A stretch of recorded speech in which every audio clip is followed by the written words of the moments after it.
राधे राधे। आज आप सुनिए कार्तिक माह महत्तम 8वां अध्याय। जिसकी दया से सरस्वती भाव रही उपजाए, कार्तिक महात्म का कमल लिखे 8वां अध्याय। नारद जी बोले, अब मैं कार्तिक व्रत के उद्यापन का वर्णन करता हूँ, जो सब पापों का नाश करने वाला है। व्रत का पालन करने वाला मनुष्य कार्तिक शुक्ल चतुर्दशी को व्रत की पूर्ति और भगवान विष्णु की प्रीति के लिए उद्यापन करे।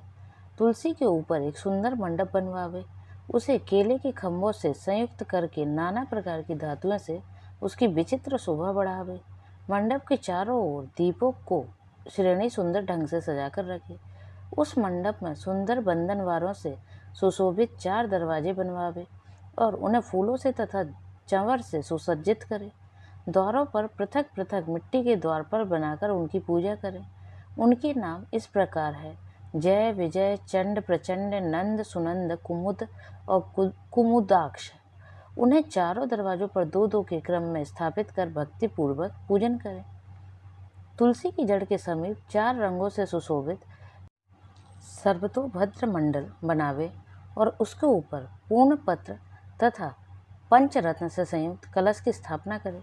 कलश के ऊपर शंख, चक्र, गदाधारी भगवान विष्णु का पूजन करे। भक्तिपूर्वक उस तिथि में उपवास करे तथा रात्रि में गीत, वाद्य, कीर्तन आदि मंगलमय आयोजनों के साथ जागरण करे। जो भगवान विष्णु के लिए जागरण करते समय भक्तिपूर्वक भगवत से संबंधी पदों का गान करते हैं, वे सैकड़ों जन्मों की पाप राशि से मुक्त हो जाते हैं।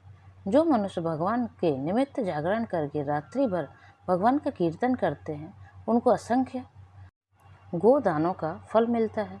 जो मनुष्य भगवान की मूर्ति के सामने नित्य गान करते हैं, उनके अनेक जन्मों के एकत्रित पाप नष्ट हो जाते हैं।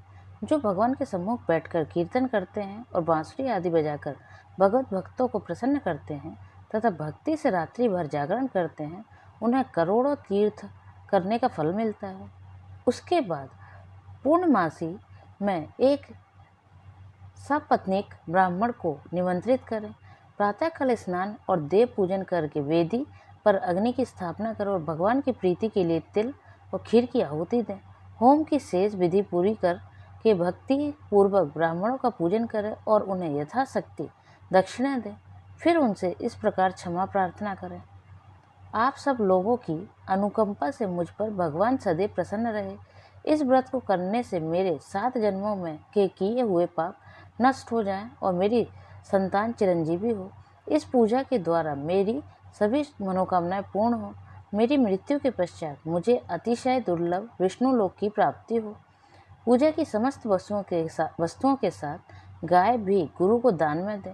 उसके पश्चात घर वालों और मित्रों के साथ स्वयं भोजन करें। भगवान द्वादशी तिथि को शयन से उठें, त्रयोदशी को देवताओं से मिले और चतुर्दशी को सबने उनका दर्शन एवं पूजन किया। इसलिए इस तिथि में भगवान की पूजा करनी चाहिए। गुरु की आज्ञा से भगवान विष्णु की सुवर्णमयी प्रतिमा का पूजन करें। इस पूर्णिमा को पुष्कर तीर्थ की यात्रा श्रेष्ठ मानी गई है। कार्तिक माह में इस विधि का पालन करना चाहिए। जो इस प्रकार कार्तिक के व्रत का पालन करते हैं, वे धन्य और पूजनीय हैं।